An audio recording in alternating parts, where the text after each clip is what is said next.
గజ్వేల్లో మాజీ మంత్రి హరీష్ రావు మాట్లాడుతున్నారు. లైవ్ ద్వారా చూద్దాం. వృద్ధులకు వితంతులకు చెప్పాలి. పైగా 20 నెలల 2 నెలల పెన్షన్ ఎక్కువ మధ్యలో పోయినసారి ఒకటి, ఈ సంవత్సరంలో ఒకటి, 30 తారీఖు ఇస్తాడు, ఒకటి 3 తారీఖు ఒక నెల ఇస్తాడు, కథ మధ్యలో ఒకటి ఎగిరిపోతుంది. అట్లా పెన్షన్లను 2 నెలల పెన్షన్ ఎగిరిపోతుంది. 4000 మాట ఉంచి కానీ ఇచ్చేది కూడా 2 నెలలు ఎక్కువ. ఈ విషయాన్ని మీరు తీసుకెళ్ళండి. ఇంటికి 2 అన్నారు, నౌకరున్నా ఇస్తామన్నారు, నౌకరున్నా ఇస్తా అన్నాడు. ఈ రకంగా ఏ నోటికి వచ్చినట్టు మాట్లాడిండ్రు. ఇవాళ ముఖం చాటేసిన పరిస్థితి. రైతుల విషయంలో నాకంటే ఎక్కువ మీకే తెలుసు. కేసీఆర్ ఉండగా ఎప్పుడైనా ఎరువుల కోసం మళ్ళీ చెప్పులు లైన్లో పెట్టినారు, పాస్ పుస్తకాలు లైన్లో పెట్టిరా. ఇవాళ ఏం జరుగుతుంది? ఎకరానికి ఒకటే సంచి ఇస్తారట. లైన్లో పెట్టి నిలవడంగా 3 ఎకరాలు ఉంటే 3 సంచులు, 2 ఎకరాలు ఉంటే 2 సంచులు అంటారు. మనం ఉండగా ఎన్నడన్నా ఏ రోజన్నా ఎరువుల కోసం లైన్లో నిలబడ్డ రోజు చూసినామా? 15 ఏళ్ల కేసీఆర్ పాలన.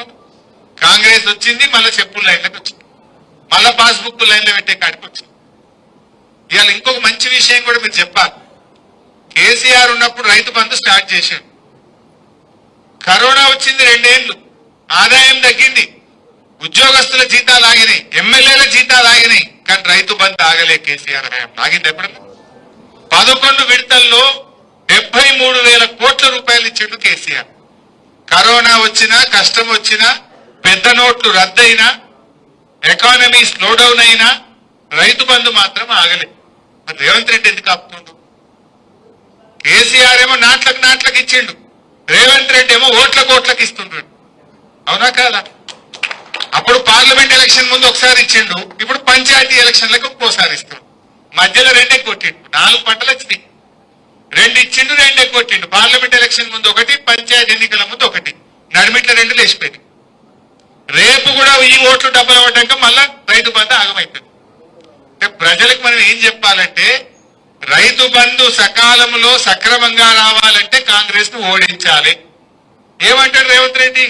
నేను మధ్యలో 2 ఎగ్గొట్టినా 15,000 ఇస్తా అని చెప్పి 12,000 ఇచ్చినా నాకు ఓట్లు వేసిరు, నేనే కరెక్ట్ అనడా? మరి రేవంత్ రెడ్డికి ఏం బుద్ధి చెప్పాలి? బిడ్డ, నువ్వు నడిమిట్ల 2 ఎగ్గొట్టావు గనక నిన్ను ఓడగొడుతున్నాము, ఎరువు బస్తాలు ఇస్తలేవు గనక కాంగ్రెస్ పార్టీని ఓడగొడుతున్నాము.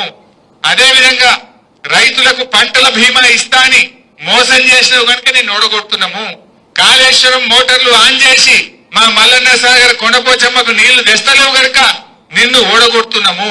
ఇవన్నీ విషయాలు మనం రైతులకు అర్థమయ్యేటట్టు చెప్తాం. అరే విత్తనాలు దొరకలే కదా మొన్న? ఏమంటాం? పచ్చి రొట్టె విత్తనాలు జనము జీలుగు దొరికిందా? మనమేమో తీసుకపోండి ఎయ్యిండ్రి అని ఎంబడబడ్డారు మీ కోఆపరేటివ్ చైర్మన్. పర్లేదు, సంచులు తెచ్చి నెల ముందు స్టాక్ పెట్టాం మనం. ఇప్పుడు